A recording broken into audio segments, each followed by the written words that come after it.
بسم الله الرحمن الرحيم. الحمد لله رب العالمين، والصلاة والسلام على رسول الله وعلى آله وصحبه ومن تبعهم بإحسان إلى يوم الدين. أما بعد، ودرسي لحاج تفسير في جزء عامة أنا مطلق عليه رمضان لو سورة ضد أيام قادم دونا إن شاء الله تعالى سورة الانشقاق هي سورة البروج. سورة الانشقاق waxay ka mid tahay suuradihii aan soo sheegnay xadiidkii hore aynu ku soo sheegnay suuratu al-buruj markaan soo maraynay ida shamsu kuwirat ayaan ku soo sheegnay in nabigu sallallahu alayhi wasallam uu yiri ruuxii doonaya inuu qiyaamadii indhihiisa ku arko suuradahan akhriyo marka إذا الشمس كورت، إذا السماء فطرت، إذا السماء انشقت. سورة عزي مركم التهي قيامة دي مشاهد دي قار كم إذا الصفين أيام التلمامي. مركم وحيكون بالله بنيسا اسبدل لذا كل عيا كون كقيبة كم إذا هي السيدة وحنا قندونا مركي قيامة التماد السيدة سيكون بالله بنيسا dadku siday kala noqon doonaan iyo qaabka loola mucaamaloon doono say u kala duwan tahay ayay ka hadli doontaa iyo meeshay ku kala dambeyn doonaan. waxay akhiiran lagaga hadli doonaa suuraddu ka hadlaysaa oo ilaahay ku dhaaran doonaa makhluuqaadkiisa qaar ka mid ah ibni aadamka iyo maraaxiisha kala gedisana uu mari doono ilaa ama naar uu ku dhammaado oo isbeddelkaas u socdo xaaladba xaalad say ugu dhiibaysa uu godkaa ku dambeeyo ama dhanka kale siday xaaladba xaal ugu dhiibaysa uu jannada ku dambeeyo. akhiiranna soo celintiiyo nolosha dambe in la taqriiriyo iyo dadka mu'miniinta waxay ilaahay agtiisa ku leeyihiin ayay suuradda lagu gabagabaynaya. wuxuu alla yidhi tabaaraka watacaala marka bismi illaahi araxmaani araxiim إذا قرتي السماء السمدي انشقت أي دلدلاعضو وأي كلا دنبلنتو وأذنت أي مقشو لربها ربي قد أي مقشو أمر كي سيش وحقت لغو حقسيو إن إلهي أمر كي سيشي ولغو تشتسيي ولغو قرسيي ولغو حقسيي. وإذا قرتي الأرض دولكي مدت لتاغو يعني دولكي لفديو أو لتاغو وفدين تاغيدا أو ميل هو صلحين ميل كرونارهين وسيمن وألقت أي صوتور توسور ريدو دولكي ما فيها وحي قده هذا كتشري وتخلت أي اسماريسو وحي قده هذا كتشري أي اسكماريسو اسكفاروقسو وأذنت أي مقشو دولكينا لربها ربك أي مقشو وركي سيشو يا أمر كيس وحقت لغو تشيتسيو لغو قرسيو أرنكا إساقا إنتا سيمركا لعدها لاقى الإنسان كدحه هو إنسان كي مركا وحو لكل مي وحو صوشا قيستي اسبدل هذا دعاية كم انتهي سمضا أو دلدل عدا وانصو مرني إني سمضو تشلعي دونتو dildilacna ku imaan doono malaa'igtuna ka soo degi doonto ka imaan doonto sidaas way macnaha marka samadii baa dildilacday rabbigeed bay maqashay oo dhageysatay oo Allah amarkiisa qaadatay way macnaha garbayna u leedahay in Ilaahay amarkiisa inay qaadato waa arin lagu garsiiyay arin lagu la yaabo ma aha maxaa yeelay Ilaahay tabaaraka wa tacaala wal qawiyul jabbar wax amarkiisa la diidi karo ma aha wax amarkiisa ay hor istaagi kartana ma aha inay amarkiisa qaadatay oo ay maqashay waa lagu garsiiyay waa lagu jidsiiyay. dhulkiina sidoo kaleeto markii la fidiyo oo la simo oo yani wax weeye muxuu ahaay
laaqa alinsaanu kadxahu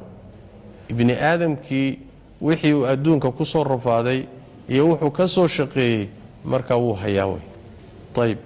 inay jawaabtu sidaa tahayna waxaa laga qaadanayaa aayadahan ka dambeeya yaa ayuha alinsaanu inaka kaadixun ilaa rabbika kadxan baa macnaha tilmaamaya. intaa kadib baa bini aadamkii lala hadlo alla wuxuu uhi yaa ayuha alinsaanu insaanow inaka adigu kaadixun ku kadeedan baa tahay, ku shaqo adag ku jiraa tahay. kadxiga waxaa la yidhahdaa waa sacyiga iyo camalka adag waa shaqada adag. inaka adigu kaadixun baa tahay mid kadeedanoo shaqo adag haya ilaa rabbika rabbigaa intaad kala kulmayso, inta aad ka dhimanayso ood aakhare lagaa soo saarayo ood rabbigaa kala kulmayso, kadxigaa iyo rafaadkaa iyo shaqadaa adag baad ku jiraysaa. kadxan kaadixun kadxan yacni kadeednaan ama shaqo. fa mulaaqiihi mid la kulmayaa tahay marka yacni mid shaqo adag iyo rafaad ku jiraa tahay, mid kadeedan baa tahay, mid adduunka intuu joogaayey aan nasnayn baa tahay. ilaa rabbiga aad kala kulanto shaqadaa adag iyo kadxigaasaad ku jiraysaa, markaasaad la kulmaysaa iyo shaqaduu soo shaqaystay buu la kulmayaa abaalkeedii waay, ama wuxuu la kulmayaa rabbigii buu la kulmayaa. oo damiirka fa mulaaqiihi in rabbiga loo celiyo iyo in kadxiga loo celiyo labaduna waa mutalaazimaan siduu ibnu sheegayo ibnu kathiir calayhi raxmatullah. oo hadduu la yidhaahdo rabbigii buu la kulmayna dee wuxuu la kulmay inuu abaal mariyo waaye, haddii la yidhaahdo camalkiisii buu la kulmayna waa un abaalkii waaye. waa laba yani wax tafsiiroo mutalaazima waay. marka insaanow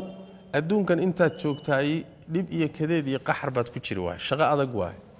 adduunkan wax cid ku nasani ma jirto.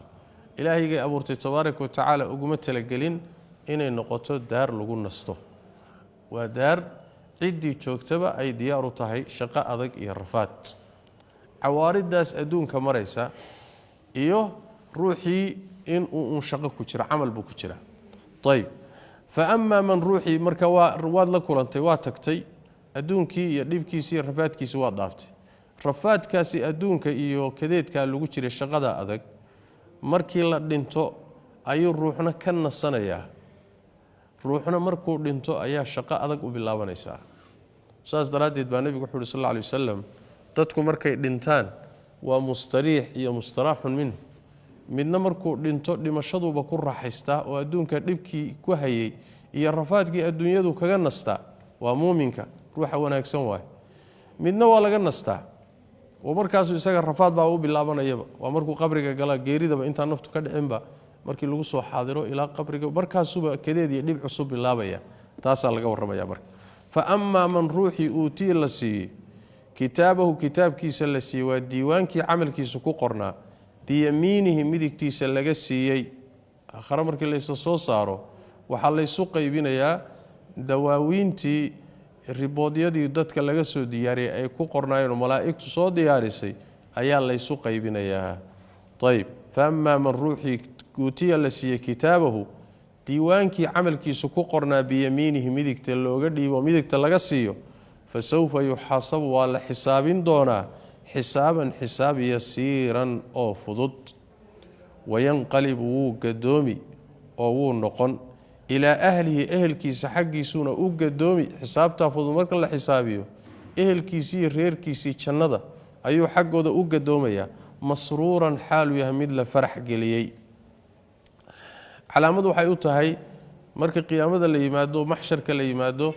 ruuxii kitaabkiisa midigta laga siiyo waa ruux liibaanay waaye. marka ruuxaasi xisaabtana lagu adkayn maayo. kadibna markii xisaabtaa fudud la mariyo ehelkiisii iyo gurigiisii iyo jannadii iyo meeshii loo diyaariyey buu marka aadaya isagoo aada u faraxsan. oo wuxuu ku faraxsan yahay baqdin baa jirtay, baqdintii buu ka badbaaday. waa midda labaade wax ilaahay wuxuu siiyey tabaaraka wa tacaala lagu farxana waa la siiyey, marka isagoo faraxsan buu tegay. fa sawfa yuxaasabu xisaaban yasiiran. halkaa marka waxaa ka muuqata addoommada qaarna xisaab adag baa la marin doonaa, qaarna xisaab fudud baa la marin doonaa. waxaa nebiga sal alla lay wasalam sidaa u fasiray xadiidka caaisha radia allahu tacaala canhuma bukhaari soo saaray. nebigaa sal alla lay wasalam wuxuu yidhi ma jiro ruux la xisaabin ilaa waa halaagsamay marba haddii lagula xisaabtamo xisaab lagu qaato halaagsantay buu nabigu yidhi sal alla alay wasalam markaasaa waxay tihi rasuulka ilaahayow jacalanii allaahu fidaaka furashadaada ilaahay ha iga dhigee ilaahay sooka qur-aanka ku yidhi ma aha فأما من أوتي كتابه بيمينه فسوف يحاسب حسابا يسيرا أدونا waxaa tiri ruuxii la xisaabiyaba waa halaagsamay qur-aankuna wuxuu leeyahay dad waxaa jira xisaab fudud la xisaabin doono see u jirtaa see way markaasaa nabigu wuxuu sallallahu alayhi wasallam dalika al-ardu yu'radun kaasi xisaab meehe waa bandhig adoonkii iyo camalkiisii loo soo bandhigay kadibna sidaasi lagu saamaxay oo kadibna jannada aaday way laakiin wuxuu yiri man nuqisha al-hisab halak man nuqisha al-hisaba halak ruuxiisa xisaabta lagu adkeeyo oo si dhab ah loola xisaabtamo inuu halaagsameeyo shaki male laana wax laga bixi kara ma aha hadii si dhab ah lagu la faguro xisaabtaadii oo in yar lagu dul istaago oo xasanaadkaagi wax wanaagaagi iyo xumaantaadii miisaanka la isu saaro oo shay lagu weydiiyo loo dul istaago ma badbaadi kartid taaway marka mid nabiga sallallahu alayhi wasallam man nuqisha al-hisab udhib laakiin tani way ka duwan tahay tan ardi baa la yiraahdaa adoonku ilaahi tabaaraka wa taala adoonkiisa markuu doonaynin inuu muxuu ahay uu fadeexeeyo ama ku adkeeyo acmaashiisii baa loo soo bandhigayaa isagii baa la soo bandhigay acmaashiisa la soo bandhigay waxa la leeyahay tan ma sameysay tanna ma samaysaha tanna ma samaysaha tanna ma samaysaha acmaashiisii marka la soo bandhigo waxa la leeyahay ka aska tag jannada aad marka taa xisaabtan mehe waa bandhig waana xisaabta yasiirka miduu muxuu ahaayay aayadu ka cabirta way fasawfa yuhasabu wala xisaabin doona xisaaban yasiiran oo in laba kaf miisaanka inta xasanaadkiisa iyo aadka la isu miisaamee si fudud baa acmaashiisa inta loo dulmaro oo loo soo bandhigaa kadibna xageebu aadaya marka wayan qalbi marka uu gadoomaya ila ahlihi ahlkiisa xaqiisu ahlkiisa jannada waa xurul ciintii iyo khayrkii wixii loo diyaariyay masruuran xaalu yahay mid la farax gali soo aad u faraxsan marka tagaya oo uu aadayga hoygiisii iyo ahlkiisii marka aadaya way macna kaasi waa kii xisaabta fudud la saabiyay oo kitaabkiisana midigta laga siiyay wa amma man ruuxi uutiya la siiyay kitaabahu kitaabkiisa wa diiwaankii amalkiisa ku qornaay waraa dhahrihi dhabarkiisa gadaashiisa laga siiyo fasawfa yad'u wuxuu u yeeran doonaa thuburan halaag iyo khasaare hog iyo ba wayasla wuxuu gali doonaa saciira naar hurays maxaa yeelay innahu isagu kaana wuxuu ahaa fi ahlihi ahlkiisa dhaxdiisa adduunka markuu dadkiisa dhex joogay masruuran mid la farax galiyay buu ahaan jiray adduunku iska farxsanaa oo muxuu ahaayay cabsi aakhiro iyo xisaab muusan qabin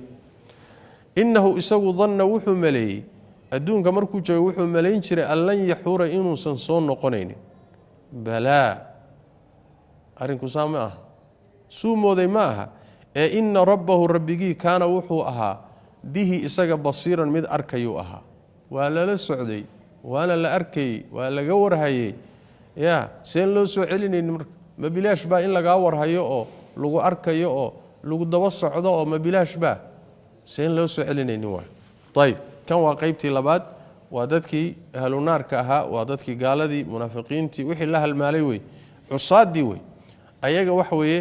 marka kitaabkooda la siinayo bidixdana waa laga siin bishimaalihi waa kameelka laga cabiray bidixdana waa looga dhiibi dhabarka gadaashiisana waa laga siinaa bimaana gacanta inta gadaal laga jabiyo oo dhabarka la mariyo ayaa halka diiwaankiisa looga dhiibaya oo akhrisa la leeyahay marka dhabarkiina way tahay bidixdana waa laga siinay tayib waa calaamad in uu khasaaray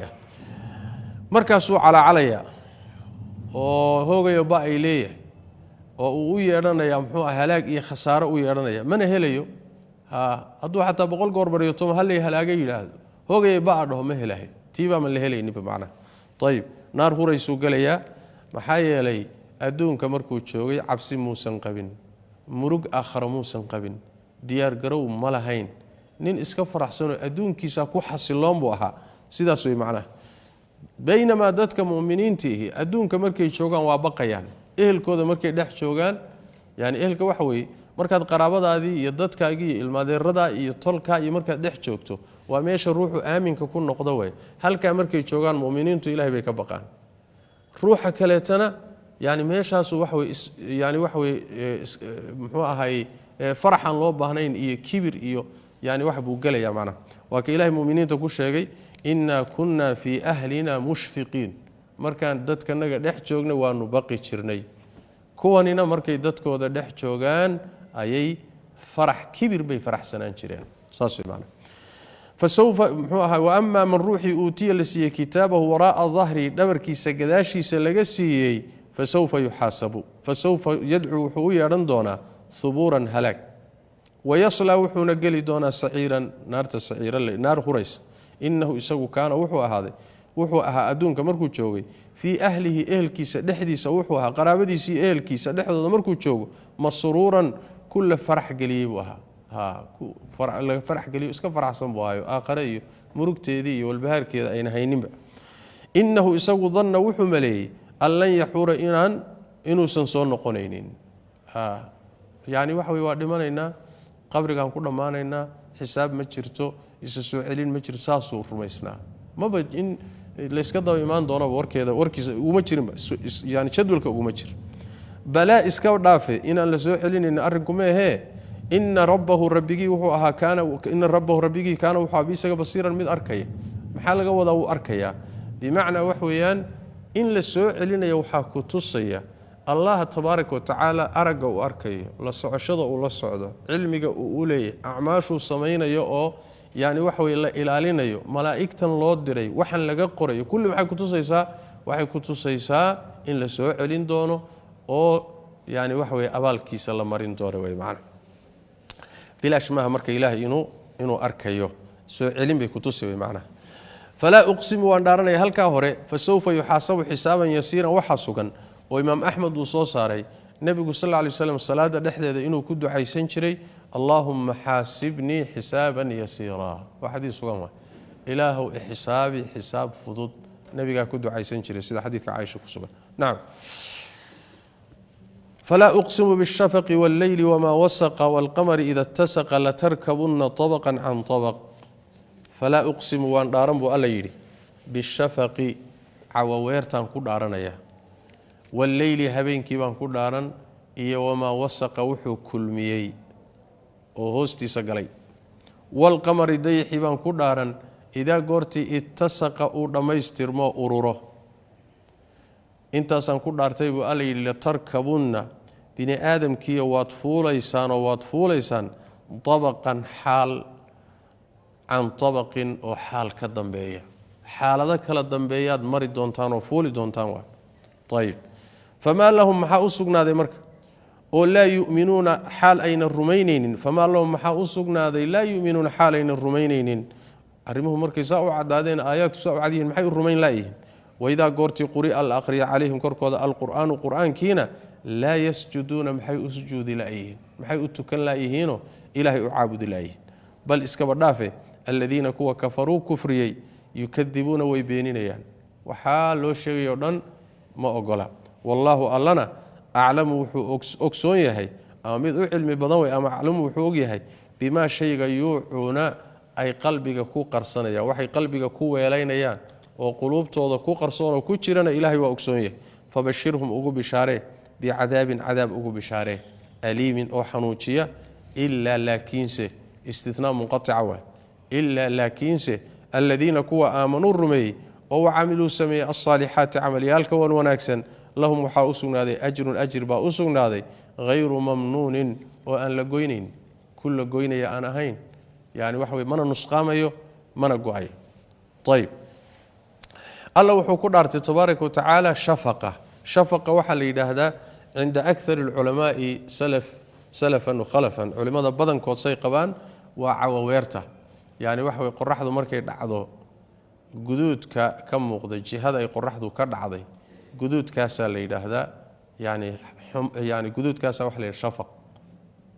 أكثر السلف المفسرينtu sidaas ay qabaan xadiis nabina waa ku soo arooray shafaqu inuu guduudkaas yahay عواوير بي سوماليdu yiraahdaan macna طيب marka wuxuu ilaahay ugu dhaaranayaa waa aayad cajab badano waxa muuqato meesha ka muuqda habeenkii oo soo qaabilay mugdigiisii iyo maalintii oo daba jeedisay oo sii socota waatiyaynu soo marnay inuu ilaahay ku dhaartay tabaaraka wa tacaala habeenkii oo soo qaabilay habeenkii oo daba jeediyay iyo subaxdii soo qaabashay wallayli idaa cascas wasubxi idaa tanafas waan soo marnay hadda waa tii kale waa maalintii oo sii socotoo baxday iyo habeenkii oo soo socda isdaba maray iyagoo isbedelay guduudkaasi marka maalintii oo sii tagaysa ka muuqda way macnaha shafaq habeenku markuu kulmiyo wallayli habeenkii wama wasaqa wuxuu kulmiyey makhluuqaadkii yani wax weeyaan hoostiisa la galaya sidii maro oo kale la huwanaya marka iyagu wixii oo dhan buu kulmiyey oo ururinaya طيب والقمر إذا اتسقنا وضيح مركو دميسترمو اتساق وحويان بمعنى اجتمع واستوى مركو اكادو او دميسترمو لأنه وحوي انت هرو دنضيحو افتين كيس وايريه مركو أفري تومشاني تومان قاعدو مركا دميسترميها افتين كيس هذا نوحي شاني تومان كي يكدن بيه دبو انو قونيا افتين كيس هذا نوى سيرانيا marka uu dhameystirmo ilaahay ku dhaaranay tabaaraka wa taala muqsamu alaykum xuya hadaad bini aadamkii tihiin la tarkabuna tabaqan an tabaq waxaad fuuli doontaan xaalada kala dambeeya hadii laga dhigo la tarkabuna bini aadamkii insaankii hadii laga dhigo waa sidaana waa tafsiir culimo badan ay qabaan ama nabiga sallallahu alayhi wasallam baa laga hadlaya la tarkabana yani wax weey nabi maxamed waad fuuliyo xaalada kala gedisan baad maraysaa yani wax weey dacwadiisii iyo maraaxishay martay iyo meelihii iyo dhibkii iyo dawladnimadii iyo awoodii iyo hakada hadii bini aadamka laga dhigana in xal dhahay la tarkabuna ibni aadamkiyo waxaad fuulaysaan oo maraysaan tabaqan an tabaqin xaalad kale ka dambaysa ibni aadamka laga bilaabo marka la abuurayo waa dhibic mani ah xaalad kale maraya waa xinjir waxaan dhihi lahaa hawa xinjir cad hilib uu noqonayaa cadkii hilibkaaba haddana waxaa la saarayaa muxuu ahaayey lafihii baa la bixinayaa ibni aadan jiniin oo uurjiif oo dhammaystiran buu noqonayaa naftaa la gelinayaa waa xaalad kale isagoo ilmo yaruu soo baxayaa haddana wuu korayaa waa qaan gaadhayaa haddana garhmadoo buu noqonayaa haddana oday buu noqonayaa qabri buu gelayaa waa marxalad waa ka sii gudbayaa wuxuu tagayaa muxuu qiyaamadii buu tagayaa waa ka sii gudbayaa ilaa uu janno galo ama naar galo maraaxil kala gedisan iyo xaalado kala gedisan buu sida u maraya macnaha bini aadamki طيب mar haday arintu saa u cadahay marka maxay u rumayn laayihiin maxay leeyihiin maxaa ku dhacay fama lahum la yu'minuna maxay u leeyihiin oo ina u rumaynaynin maxaa ka hortaagan arintu way iska cadahay inay marka rumeeyaan oo yeelaan maxaa u diidan markii quraanka lagu akhriyana maxay u sujuudi laayihiin sujuudani bimaana wax weeye maxay u tukan laayihiin ay culimo badan ku fasireen caamatul ulama sida sheekh ibn taymiyyah leey bimaana wax weeyaan laana yani wax weeye sujuuda markastoo quraanka oo dhan marka lagu akhriyo sujuud ma keeno laakiin meelaha qaar kood baa sujuud keenta waxa sugan nabigu sallallahu alayhi wasallam intuu akhriyay suuradan salaad cisha intuu ku akhriyay halkan markuu marayay wayda quri'a alayhimul qur'anu la yasjudun halka markuu akhriyay nabigu inuu sujuuday baa sugan sallallahu alayhi wasallam sahih al-bukhari ku suganta طيب بل الذين كفروا بل اسكداي الذين كفروا يكذبون ويبينيان inay tukadaan oo rumeeyaan oo aayaadka wax ku qaataan iska badaay way beeninayaan oo way diidayaan allana wuxuu og yahay waxay qulubta ku qarsanayaan oo u qarsoon ilaahay waa ogsoon yahay waana ka xisaabin doona ugu bishaarey cadaab xanuun badan laakiin kuwaasi waxa yani wax way iyagu dhanka kale marka la fiiriyo waa masaanida quraanka waa almathani quraanku yani dhinacana waxbu ka tusi dhanka kalena wax yani wax way macna kale ka soo horjeeda mu'minkii ayuu dhankan ku tusi dhankanna wuxuu ku tusaya gaalkii munaafiqi illa alladheena aamanu wa amilus salihati laakin dadka iimaankii amalka saalixa laga helay oo intay rumeeyeen haddana ilaahi ateecay oo sharciga ku dhaqmay kuwaas iyagu ajir bay leeyihiin aan go'aynin oo la goynaynin ajir joogta ah waa maxay la mid tahay miduu ilaahi yidhi oo kale ataan ghayra majduud واسيسمو ان لا goynaynin lana nusqaayn maayo lana goyn maayo joogto way nicmadaas ilayhin iyagu halkaas marka suuratul inshiqaq aynu inoogu soo dhamaatay suuratul buruj way taynoogu xigta ayadana waxay ka hadlaysaa arimaha ay suuradaha hore ka hadleen waxay si gooniyo u taabanaysaa qisa cajiib ah dad mu'miniina oo ay gaala cadaabeen oo ay ciqaabeen oo si adag ay u ciqaabeen iimaankooda iyo caqiidadooda darteedna loo ciqaabay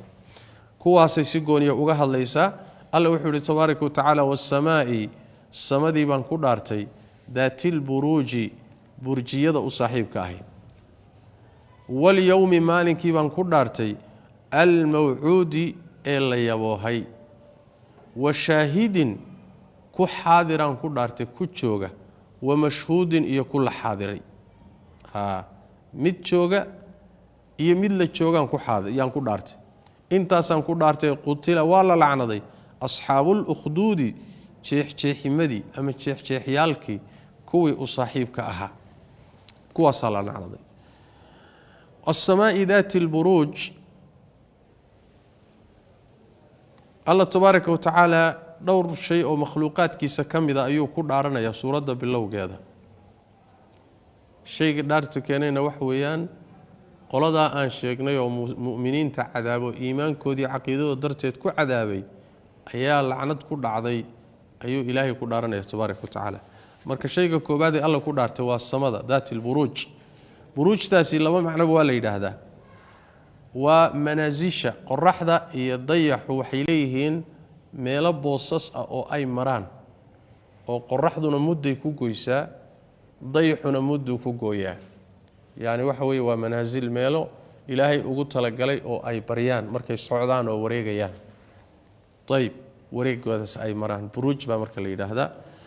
taa waa macno ibnu jariir baa rajaxaya waxaa kaleeto iyadana buruujta la dhihi karaa waa xidigaha waaweyn annujuumu alcidaam xidigaha waaweyn ee samada ayaa waxaa la yidhahdaa alburuuj leanna burjiga yani waxaa loo isticmaalaa sarta dheer marka xidigaha waaweyn ee samadana waa la yidhaahdaa waa tafsiir midaad tidhaahdaba samadaa u saaxiibka ah ama xidigaha waaweyn u saaxiibka ah ama boosaska qoraxda iyo dayaxu ay maraan u saaxiibka ah ee ay degaan taasaan ku dhaartay walyowmi almawcuudi washaahidin wamashhuudin labadaasi tafsiirka maxaa laga wadaa maalinta la yaboohay maxaa laga wadaa kan xaadirka iyo kan la xaadiraysa maxaa laga wadaa tafaasiir kala gedisan bay mufasiriintu mareen waxaase u fiican midka nebigu ku fasiray sal alla alay wasalam bal huwa almutacayin maadaama nebigu fasiray meel kale la aadi maayo tafsiir kale la milicsan maayo macnaha nebigu wuxuu ku fasiray sal alla alay wasalam xadiidka abu hurayra rasuulku wuxuu uhi sal alla alay wasalam alyowmu almawcuud yowmu alqiyaama walyowmu almashhuud yowmu carafa washaahidu yowma aljumuca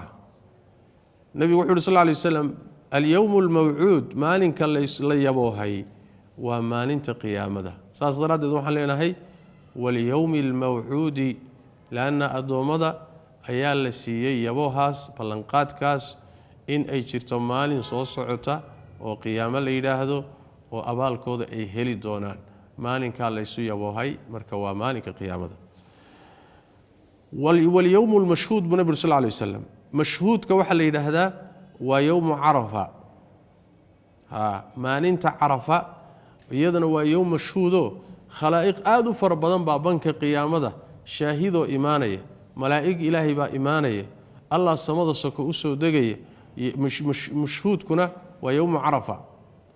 ayib shaahidkuna wuxuu nebigu ku fasiray waa maalinta jumcada washaahidu yowma aljumca waana maalmaha asbuuca maalinta ugu fadli badan waaye maalinta ugu qiimo badan weeyaan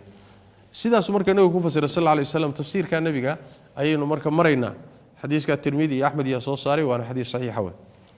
wasamaa'i samadii baan ku dhaartay daatilburuuji burjiyada u saaxiibka ahayd walyowmi iyo maalinkii baan ku dhaartay almawcuudi la yaboohay ee addoommada loo yaboohay waa maalinka qiyaamada washaahidiin baan ku dhaartay ku xaadir ah oo maalinta jumcada ah wamashhuudin iyo mid la xaadiray oo maalinta carafada ah sidaa iska dheh siyaabo kaleetana waa la yidhaahdaa intaasaan ku dhaartay qutila waxaa la lacnaday asxaabu lukhduud halkani waxay ahayd dad gaalo ah oo dad awood lahaa dowlad ahaa ama awood lahaa ayaa dad mu'miniin ah intay soo qabteen oo ay godad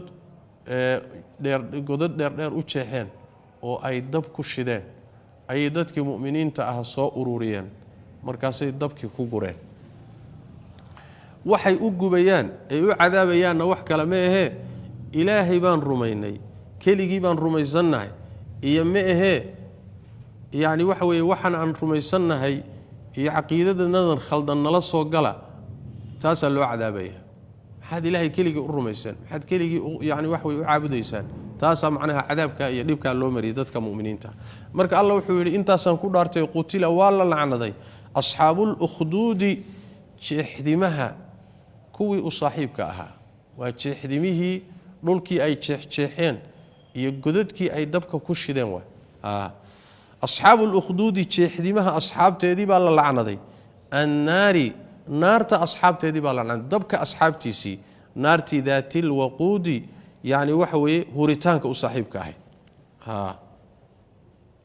ama yani alwuquud haday noqoto waa hurid laakiin alwuquud hadii la dhaho wawda la kordhigo waxay noqonaysaa bimaana wax lagu huriyo u saaxiibka ahay bi fath alwaw hadii saawi ayad alwuquud waa wax lagu huriyo naartii u saaxibkii u saaxiibka wax lagu huriyo oo wixii uu ku shidmi lahaay dabku ku shidmi lahaay oo dhanbay u soo diyaareen haday qoriyad tahay haday wax kasta tahay naartii u saaxiibkayd way macna id waqti baa la lacnaday hum iyagu calayha naarta korkeeda qucuudun kuwa farfadhiya ay ahaayeen markay mu'miniintii soo shiriyeen oo isu keeneen oo soo ururiyeen dabkiina ay shideen oo ku gurayeen intay soo farfadhiisteen bay daawanayaan kuraasi waxbay ku fadhiyaan halkaasay daawanayaan sida ay muxuu ahay mu'miniinta silaca iyo cadaabka iyo dhibka ay marinayaan cuquubadaasay daawaba muxuu ahay waaba damaashadaya id waqti baa la lacnaday hum iyagu calayha naarta korkeeda qucuud calayha yani wax way korkeeda qucuudun kuwa fadhiya ay ahaayeen wahum ayagu calaa maa shay korkii yafcaluuna ay samaynayaan bilmu'miniina mu'miniinta ay ku samaynayaan shuhuudun maragyaal bay ka yihiin markhaatiyay ka yihiin ama goobjoog bay ka yihiin way fadhiyaan waxay mu'miniinta ku samaynayaanna markhaati iyo goobjoog bay ka yihiin ila waxa kala duwan dambiga intaad samayso inaad ka xishootood ka dhuumato iyo waxa kala duwan intay sariigtu ka tagto iyo xishoodka dambigii iyo mujaaharadii adoo dambigii galay haddana inaad banaanka soo dhigatood yaani qosol iyo maad iyo kaba dhigato macna dhibka ay muuminiinta u geysanayaan bay haddana intay yimaadeen oo muxuu ahay kuraas iyo soo fadhiisteen bay daawanayaan wama naqamu ma ina qoonsanin minhum mu'miniinta xaqooda maynan kahanin oo maynan muxuu ahay illa an yu'minu inay rumeeyeen mooye billahi alla inay rumeeyeen allahi al-azizi ghalibka ahay adoomadiisa ka adka alhamidi ee la mahadiyay sifaatul kamaalka iska lahaye si walba u mahadsana allah tabaaraka wa taala inay rumeeyeen mooye wax kale lagu ma qoonsanin maxay dambi galeen waxa lagu qoonsaday maxay ku kahdeen maxay ku dhibsadeen maxay ku muteen cuquubada iyada ilaahay bay rumeeyeen oo ma dambi la isku ciqaaba maya laakiin wax kale looma hayo wixii saxsana oo allah inay rumeeyeen ayaa dambi looga dhigay taa baa loo ciqaabay way wama naqamu gaaladaasi mayna qoonsanin oo mayna kahanin minhum mu'miniinta xaqooda illa an yu'minu inay rumeeyeen mooye billahi alla al-azizi ghalibka aha bimaana allahaasi ay adoomadiisa u galayaan waa allah aziizka ah oo aan la isku taagi karin oo ciddu magan geliyo aan yaani la damci karin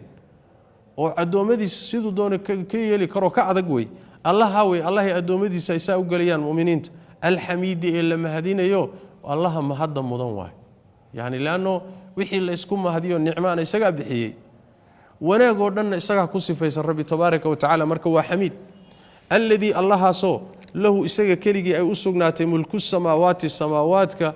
boqortooyadooda wal ardi iyo dhulka boqortooyadiisa dhulka iyo samaawaadkaba allaha iskale boqortooyadooda isaga leh isaga maamula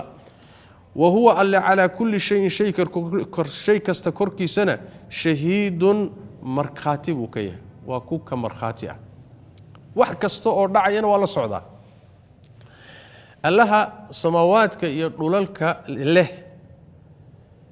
haddana waxay sameynayaan la socdo oo og allahaasay mu'miniintani rumeeyeen isaga inay rumeeyeen baana dambi looga dhigay marka ma dambi baa wahay allah tabaaraka wa tacaala dhulkii samaawaadka iskale ee awooddaas leh ee daqiiqad wax kaga qaban kara ilbiriqsi iyagoo dhanba ku halaagi karaya allahaasay adoomadiisii saa u galayaan way macnaha kuwaasi marka waxa weeye lacnadii ha ku dhacdo waa kuwa naxariista ilaahay laga fogeeyey cadaabna waa u waajibay meel xun bay ku dambeeyeen way macnaha dadkii mu'miniinta ah ay saa u galeen xaggay jiraan iyagu inna alladhiina kuwa fatanuu iyagii baa weli la daba socdaa way kuwii dhibka geystay gaalada ahaa baa weli la daba socdaa inna alladhiina kuwa fatanuu cadaabay almu'miniina mu'miniinta cadaabay والمؤمنين رجع مؤمنين تا والمؤمنات يضمرك رجع يضمر بيسوق جيرين ضد كمؤمنين تا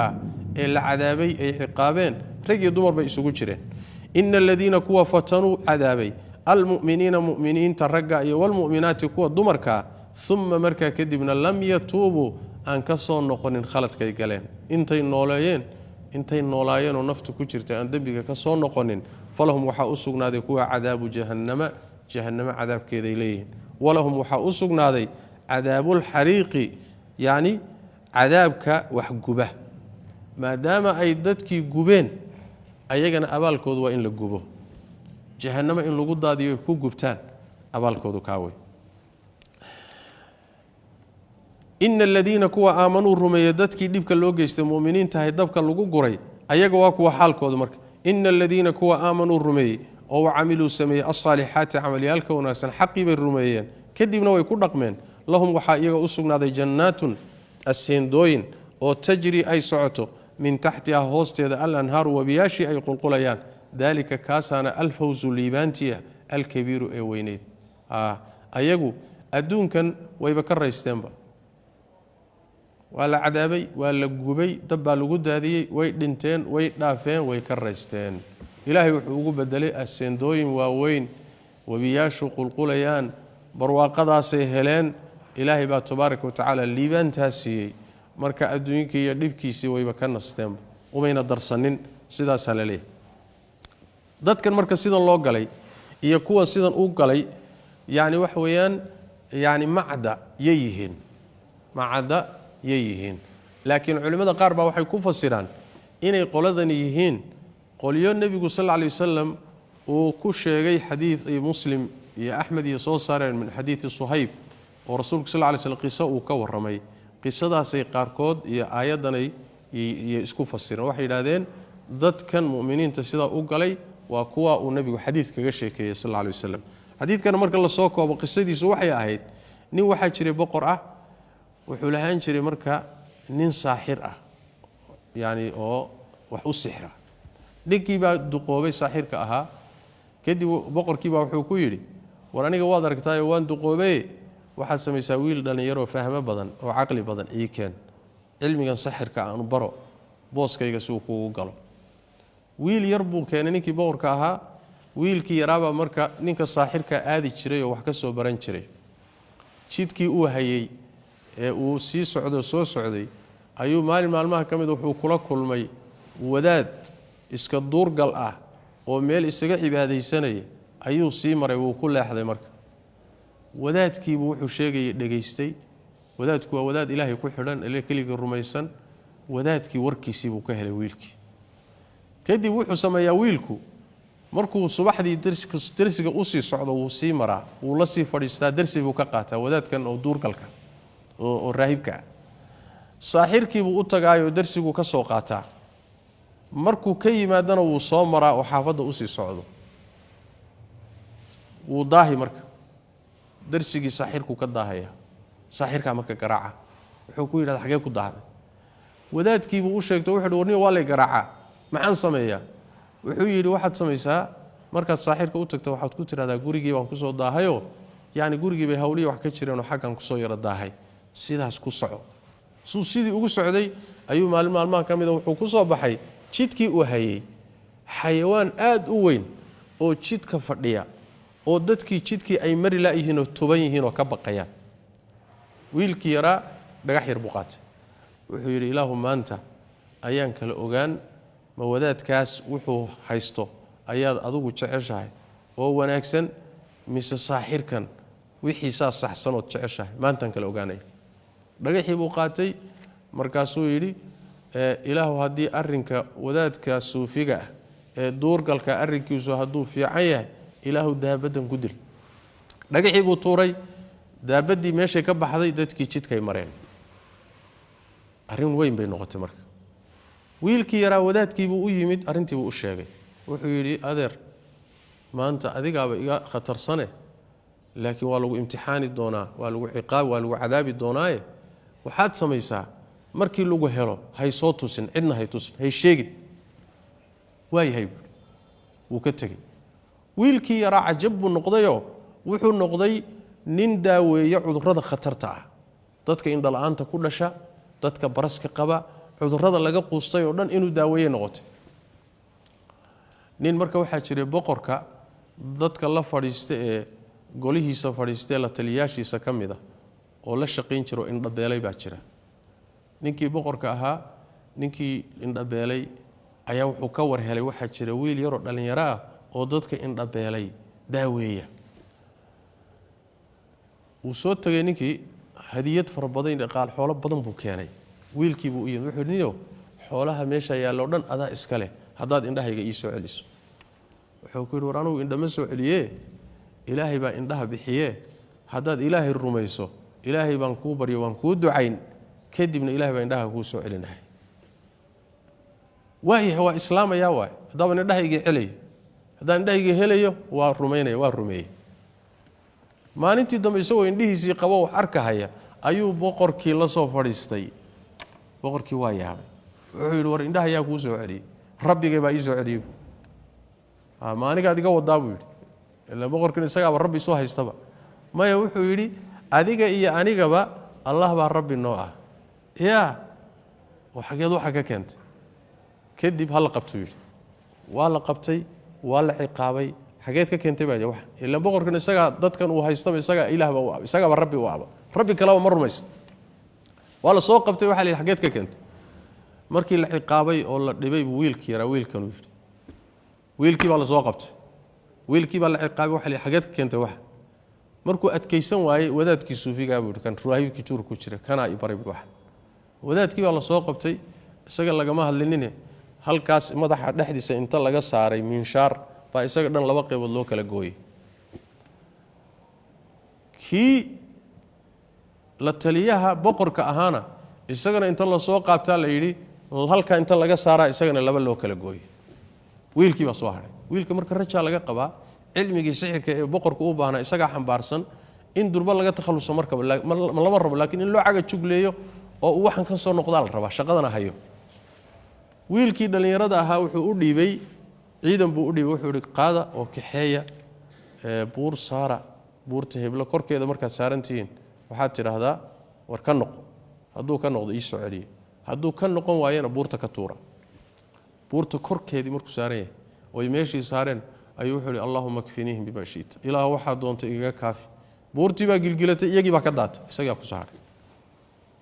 markay daateen buu muusan cararine intuu soo noqday buu isagoo socdo boqorkii usoo galay war aaway dadkan kuu sii dhiibay ilaahay baa iga kaafiyey buui haddana qolo kaluu dhiibay wuxuu yidhi doontan qaata badda dhexdeeda la mara markaad badweynta dhexdeeda joogtaan war ka noqo dhah hadduu ka noqon waayo tuura badweynta dhexdeeda ku tuura way kaxeeyeen meeshii bay geeyeen badda dhexdeeda markay joogaan badweynta ayay dhaheen war ka laabo ma laabanayuu yidhi inay qabtaan bay isku dayeen tuuraanoo ilaahu iga kaafi buuri ayagii baa doontii ka daatay doontii buu la soo noqday haddana ma fakaninoo ma cararine boqorkiibu isagoo socda usoo galay war aaway dadkan kuu soo dhiibay ilaahay baa iga kaafiyey buuri boqorku marka muxuu samaynaa wuxuu ku yidhi war dhagayso boqorow haddaad rabto inaad idisho ima dili kartid buu yidhi aniga waxaan samee ku dhaho inaad samaysa mooye maxaan sameeyaa siin kuu dilaa waay waxaad samaysaa leeb soo qaada leebabkayga ka mida qaansadii leebka isa saar dadkana soo shiri magaalada dhan isu keen meel bannaan oo dad dhan wada joogaan leebkii qaansada intaad isa saarto waxaad tidhaahdaa bismillaahi rabbi alghulaam wiilkan rabbigii abuurtay magaciisaan ku ganayaa dheh kadibna intaad i daldasho ood i xidhxidho leebka igu gan saan baad igu dili kartaa dadkoo dhanna isu keen boqorkii sidii buu yaalay dadkiibuu soo shiriyey wiilkii baa la daldalay oo meel lagu xidhay dadkii oo dhan wada daawanaya leebkii iyo qaansadii buu isoo saaray bismillaahi rabbil ghulaam wiilkan yarkaa rabbigii magaciisaan ku ganaya halkaasay kaga dhacday wiilkii leebkii wiilkii waa dhintay dadkii meesha joogay kulligood waxay yidhaahdeen aamanaa birabbil ghulaam wiilkaa yarka rabbigii baan wada rumaynay boqorkii marka balaayaa usoo hoyatay wuxuu ka yaabayay baa dhacay dadkii rumeeye muxuu samaynaa marka ciidamadiisii buu diro wuxuu yidhi intaad godad waaweyn qodaan oo jidadka dhinacyahooda ah dadka saf soo geliya ruux walba war ka noqona hadduu ku noqon waayo dabka ku tuura dadku dad ahlul iimaan oo ilaahay iimaan ku sugay bay ahaayeene dabkii bay isku daateen way galeen ilaa markii ugu dambeysay islaan ilmo yar xambaarsan baa soo istaagtay way baqday markii dabkii soo istaagtay korkiisa naftaa siin weyday markaasay istaagtay ilmihii dhabarkeeda ay ku wada Allah hadla wuxuu ku hooyay habaqin xaq baad ku sugan tahay habaqin dabkii bay isku tuurtay marka culimada qaar baa waxay leeyihiin xadiiskaasi nabigu saa uga waramay ayay aayadan ama suuradan dadkay ka waramayso iyo muuminiinta dabka lagu guray waa qolada culimada qaar baa dhahay laakiin xadiiska nabigu sallallahu alayhi wasallam si madax banaan buu nabigu u sheegay qisadan suurada ku timidna si madax banaan laakiin way noqon kartaa in iyaga laga wado kadib Allah wuxuu tabaaraka wa taala inna batsha rabbika rabbiga qabashadiisu markuu adoomada qabanayo la shadiidun waa mid adag ilaahay adoomada waa u kaadiya la yumli lidhalim laakiin markuu qabto kama fakado innahu isagu huwa isagu yubdi isaga wax bilaaba makhluuqaadka isaga bilaabo abuura marka hore wayuciidu isagaana wax soo celiya isagaana dib u soo celiyo dib u soo nooleeya wa huwa isagu al-ghafuur waa midka dhaafida badan oo adoomadiisa khaladaadkooda iyo dunuubtooda u dhaafid badan al-waduudu oo hadana adoomadiisa jecel sidaasi siday u badin culimadu waxay leeyeen al-waduudu bimaana al-muhibbu waa midka adoomadiisa jecel ama al-waduudu waa midka la jecel yahay oo adoomadiisa iyo awliyadiisu jecel yihiin way macna tayib dul arshi way midka arshiga u saaxiibka ah al-majid way ka karaamada iyo sharaf kale Allah tabaaraka wa taala sharaf iyo karaamu leeyahay majidka macnaha kaasa la yiraahdo arshiguna waxa way waa makhluuqaadka ilaahay midka ugu sareeyo way todobada sama marka la dhaafo arshigu waa saanqaafka adduunka dhan ka koreeyo waa allana arshigaasu ka sii sareeya makhluuqaadkana waxa ugu weyn arshiga ugu weyn marka dul arshi way alla mid arshiga u saaxiibka arshi al-majid way marka la godo waa sifo ilaahay baa laga dhigay marka Allah tabaaraka wa taala waa mid kariim ah oo deeq badan oo sharaf badan way facaalun way alla midka samayn badan lima shayga yuriidu oo doonay wuxuu doonayana alla waa mid samayn badan bimaana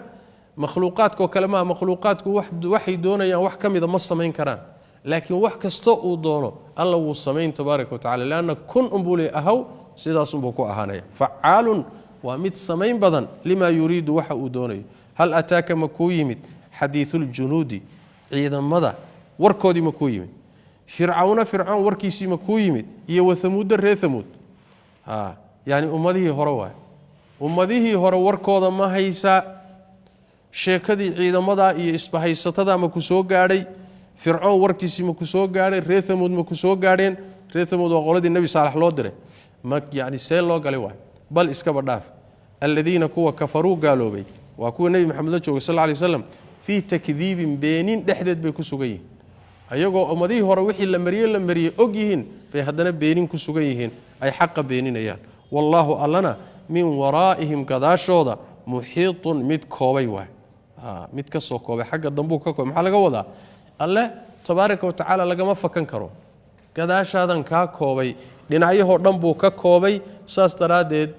xeelad iyo xoog midna kagama fakan karaan saas laga wada wallahu min waraa'ihim muhiit bal iskaba dhaafe huwa isagu waa quraanka huwa isagu qur'aan way majidun oo sharaf leh sida ilaahay uu sharaf u leeyahay ayaa hadalkiisuna sharaf u leeyahay waa qur'aan kariimka majidun mid sharaf leh way fi lawhin lawh dhaxdii buu ku sugan yahay mahfuudin oo la xifdiyay lawhul mahfuudka waa yani wax way waa diiwaanka ilaahay uu ku qoray wax walba quraanku halkaas uu ku qoray waxa laga xifdiyay lawxaasi wuxuu laga xifdiyay wax kasta in wax laga bedelo wax laga dhimo shayaadiintu gaadho wax ka ag dhawaan kara ma jiro lawhul mahfuudkaas uu quraanku ku yaala asalkiisu halkaas weeye isagaasaa laga keenay malakul jibriil baa loo soo dhiibay nebi maxamed buu ku soo dejiyey 23 sano ayaa nebiga qayb loogu soo dejinayay laakiin qur-aanku wuxuu ku yaalaa halkaasuu ku yaalaa meesha sharafta badan ee dhowrsoon ayuu qur-aanku yaalaa waana qur-aan sidiisaba sharaf badan wax la beeniye maaha wax la diidana maaha waa wixii la barakaysan lahaa la qaadan lahaa way hada billahi tawfiiq wa sallallahu wa sallam wa baraka ala nabiyina muhammad wa ala alihi wa sahbihi wa sallam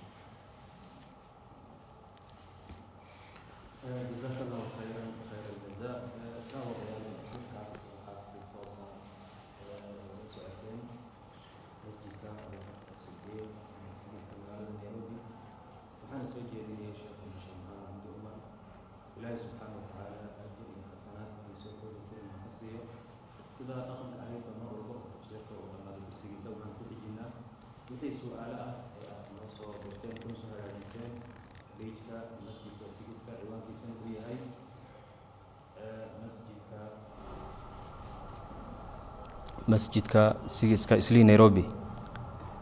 su'aasha koobaad hadii aan sheekhu bilaabo waxay leedahay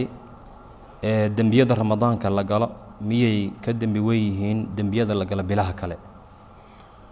bismillahir rahmanir rahim alhamdulillahi rabbil alamin wassalatu wassalamu ala rasulillah wa ala alihi wa sahbihi wa man walah waxa ku sugan nusuusta zamanka iyo meeshu markastoo fadli badan tahay dambiga la galana waa ka weyn yahay dambiyada meel kale lagu galo ama xilli kale la galo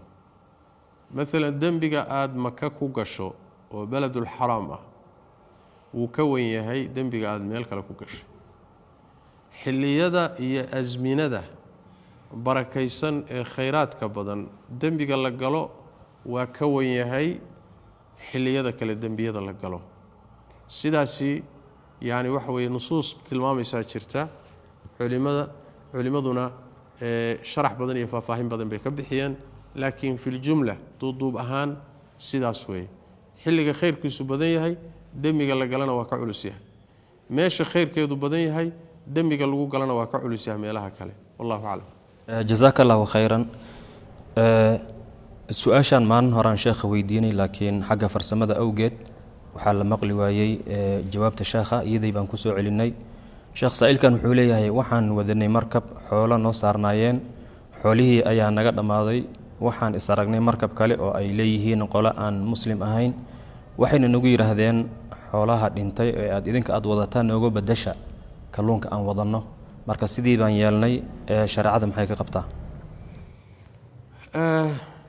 taa macnaheedu wax weeyaan baktigii aad wadateen ayaad kalluun ku gadateen baktina lama intifaacsado lama gato nabigeenu sallallahu alayhi wasallam waxyaalaha uu xaraamay waxa kamida meeytida lacagteeda baktiga lacagtiisa nabigu waa xarimay sallallahu alayhi wasallam sida xadiiska Jaabir tilmaamayo marka ama lacag ka soo gashay ha noqoto ama shay kale oo xalaal oo baktigii ku bedelatay ha noqotee shayga aad ku bedelatay waa xaraan waxa la sameeynaya waay dadkii baktiga qaatay tage dadkana malay bay soo qaateen kula soo wareegeen malaygiisee la yeelaya ama hadii la gaday lacagtiisee la yeelaya waxyaalaha noocaas oo kala waxa lagu bixinayaa masaalixda caamka danaha guud baa lagu bixinayaa muslimiintu intifaacsanayaan waxbarashada caafimaadka biyaha wadooyinka meelahaas lagu bixinayaa xoolaha noocaas oo kala ayagu inay intifaacsadaan waa khalad laana yaani qaab khaldan buu ku soo galay oo shariicada khilaafsan wallahu a'lam jazakallahu khayran gawarba su'aashan soo qortay sheekh waxay leedahay ninkayga ayaan isku dhacnay kadib waxaan ku dhaartay inuu iga yahay aabahay oo kale haddana dib baan ka heshiinay marka ma waxaan soomayaa 2 bilood oo isku xigta oo kafaaro gudkii ah masaladaasi waxay u egtahay masalada dhihaarka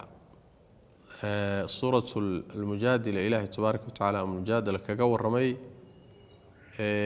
oo ninku inuu xaaskiisa ku yiraahdo hooyadayo kala digala mid ama hooyada dhabarkeedo kala diga tahay asalahan xukumkaas kafaara ka laazimta haduu intuu sidaas yiraahdo ninku markaaba uu furi waayo thumma yauduna lima qalu oo uu hadalkiisii ku noqdo yani wixii uu lahaa uu ka noqdo oo furitaan raacin waayo way macnaha markaasi kafaara ku laazimaysa qoor xoreynteed 2 bilood soonkood dukari waay 60 miskiin quudintood xukunka dhihaarka wala yaqaana laakiin xukunka dhihaarka quraanku wuxuu sheegay ragga jaahiliyadiina furitaan bay u yaqaaneen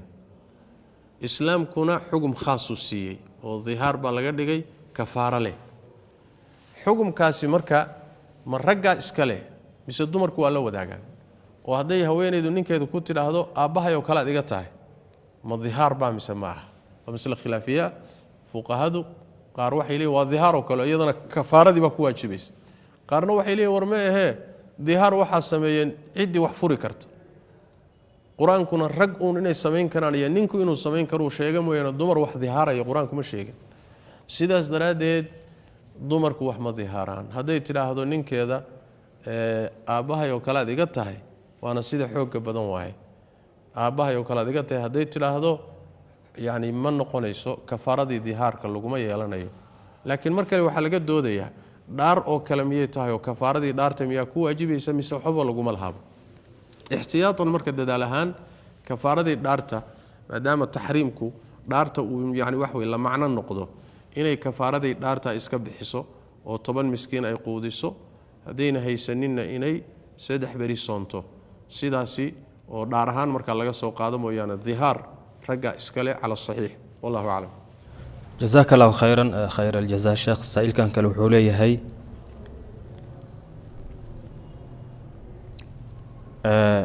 sheekh waan ku salaamay salaan kadib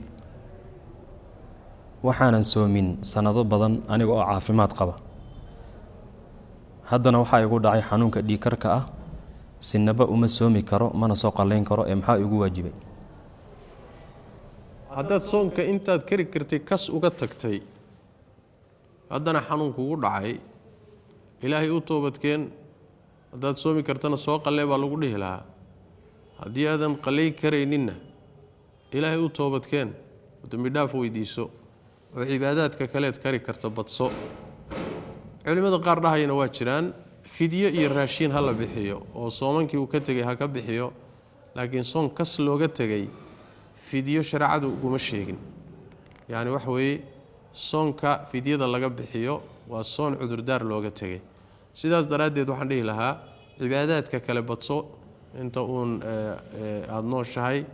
ilaahayna toobad dhaba ulimo toobadkeen wallahu a'lam jazakallahu khayran sheekh saailkan kale wuxuu leeyahay waxaan joogaa magaalada muqdisho waxa ii dhow masjid dhanka dambe kaga yaala qabuuro ma banaantahay inaan ku tukado masjidkaas masjid jirtaa masaafo lagu qiyaasan karo masjidka iyo qabuuraha oo hadii inta uu jiraan aan lagu tukan karin hadii inta aysan u jirsanin macnaha lagu tukan karo masaafo sida xadiista nabiga ku sugan sallallahu alayhi wasallam ee bukhari iyo muslim iyo qeyrkood ku sugan qubuuraha meel lagu tukado lagama dhigi karo qubuuraha iyo masaajidana la isuma geyn karo arinta nabigu waa diiday sallallahu alayhi wasallam al-imam ahmad iyo ayma badanna waxay leeyihiin hadii masjid iyo qubuur la isu geeyo haduu masjidku horeeyayna masjidka xaq leh qabrigan dambe ee dib laga geliyo waa la saari qubuurta muslimiinta lagu daraya haduu qabrigu horeeyo masjidka dib laga dhisayna masjidka la duminaya laakiin masjid iyo qabri isku dhex jira ama isku dhex yaala way khilaafsan tahay hadigii iyo diintii nabi maxamed laga soo gaaray sallallahu alayhi wasallam aad bay u khilaafsan tahay saxna ma ah haday dhacday inay qubuurtu gadaal ka jiraan waa in darbi loo dhaxaysiyo waa in la kala jaro qubuurta iyo masaajidka haday qubuurta masaajidka ka horeysana waa in la kala jaro oo darbi loo dhaxaysiyo ama wadiyo meel la maro loo dhaxaysiyo laakiin masjid iyo qubuur isku dhex taala nabigu waa diiday salawaatu rabbi wa salaamu alayhi in lagu tukadana ma aha hadii laga maarmi waayo masaajidkana qubuurtu haday dambeysay qubuurta hala saaro wallahu a'lam jazakallahu khayran saailkan kale wuxuu leeyahay waxaan joogaa Mareykanka waxaan ku weydiinayaa sheekhow marka aad rabto inaad bangi aad furato accountkiisa waxay sharti kaaga dhigayaan inaad dhigato $25 bil kastana wuxuu ka qaadanayaa $10 ee lacagta xukunkeedu muxuu noqonayaa masaladaasi waa mucaamalo meel aanan joogin ka dhacaysa macluumaad siyaada ayna u baahan tahay maraykanka aad joogto culimada joogta weydii iyagaas garan karaya mucaamaladan aad ka hadlayso fahmi kara kadibna wixii shariicada waafaqsan ka dhihi kara insha Allah ta'ala wallahu a'lam jazakallahu khairan saailkan kale wuxuu leeyahay waxaan sheekha weydiinayaa waxaan ku jiray hagbad ama ayuuto taas oo socotay 18 bilood marka 18 bilood kadib ayaan qaatay ayada oo sako goys ah marka lacagtaas sako miya lagu leeyahay inta socotay 18 bilood kadib hadaad qaadatay طبعا 18 bilood hagbada la bixinayay dadka ka horeeyay oo dhan lacag ba kala jirtay adaa wax bixinayay waqtigaagii baa soo gaadhay waxa ku soo noqday inta badan waa lacagihii aad bixisay hadad ruuxii ugu dambeeyay tahayna kulli lacagta ku soo noqotay waa un lacagtaadii oo dadkan kuugu ururtay oo ku lahayd baa ku soo noqotay ruuxa koobaad iyo ka labaad iyo ka dhexda baa deyma qaata deyn bay ku noqotaa laakiin ruuxa ugu dambeeya lacagihii ka baxay muddadaas oo ururay baa u soo noqonaya lacagahaasi ka maqnaa haday saka gaadheen sanadna u soo wareegay qaar kamid oo ka maqnaa deyn ka maqan bay ahayd deynta ka maqan haday saka gaadhay sanadna u soo wareegay saka waa lagu leeyahay lacagta ka maqnayd ee dadka aad siinaysay hadayna sanad ka soo wareegin ama ayna sakadii nisaabkeedii qadarkeedii gaadhin zaka lagu malaha waxa dhici karta qaar kamida in zaka lagu yeesho qaar kamidana aan lagu yeelin waxay ku xidhan tahay muddadii in la fiiriyo lacagtu zakadii ma gaadhayna la fiiriyo halkaas waxa ka soo baxaysa saka ma lagu yeelanayo mise lagu yeelan maayo wallahu a'lam jazakallahu khairan saash ugu dambaysa barnaamijkeena maanta waxay leedahay sheekh markaan timir ku afuray kadib ayaan sigaar ka daba cabay marka ajirkii soonka wax meega dhimaya soonkii waad afurtay mar hadaad afurtayna soonkaagii waa dhamaaday sigaarkan iyo waxan dambeed ku cunaysana waa un xaraan aad muxuu ahaay aad quudanayso way inaad iska daysana ku fiican laakiin soonku uu xidhmay oo wuxuu ku xidhmay maalintii qoraxdii baa dhacday khalaas waad afurtay soonkaagii halkaas ku xidhay maalinta waa dhamaatay laakiin mid baa meesha ku jirta waxay tahay cibaadaadka adoomadu ay sameynayaan waa inay ruuxa saamayso way waa inay xumaanta ka celiso sida ilaahay soonka laftiisa markuu ka hadlayay yani waxa way kutiba calaykum as-siyaamu kama kutiba cala alladina min qablikum la'allakum tattaquun soonku waa inuu alla ka cabsi ku geliyo waa in balwadaadii xumaantii waxa lahayn jirtay uu ka jaro hadduu ka jari waayo soonkaaga waxba si ka ah salaadii oo kale ilaahay waa ka sheegay inna as-salata tanha 'anil fahsha'i wal munkar salaadu dadka xumaanta iyo dambiyada foosho xun bay ka celisaa haddii salaadaadu ka celin weydo salaadaada waxba si ka ah dhanka markan ka fiirin xajka oo kale markuu ilaahay ka hadlay sidoo kale inuu dadka taqwo iyo alla ka cabsi geliyo cibaadaadku marka sidaas waay haddii aad cibaadaysanayso dhanka kalena xumaantii aad qasanayso sigaar cabayso qaad cunayso xaaraantii waxba ina muxuu aad wixii iska qasanayso meesha waxa ka soo baxay cibaadadaadii way ku xakamayn lahayd haddii aad u sameyn lahayd sidii la rabay laakiin waxba cibaadadaada ka khaldan saas daraadeed bay wax kaaga qaban laadahay oo ay ku xakamayn laadahay dhanka marka laga fiiriyo waxaad u baahan tahay inaad dib ugu noqoto cibaadadaada ama soon ama salaad ama soonkii maalinka aad soontay asagu sidiisu u dhamaaday xaaraanta aad habeenkii galayso soonkii maalintii dhamaaday xagga asaxidiisa waxa ma yeelay soonku uu asaxay waa xidhmay waa cibaado xidhantay dunuubtan aad galaysana way ka madax banaan tahay wallahu a'lam wa sallallahu wa sallam wa baraka ala nabiyina muhammad wa ala alihi wa sahbihi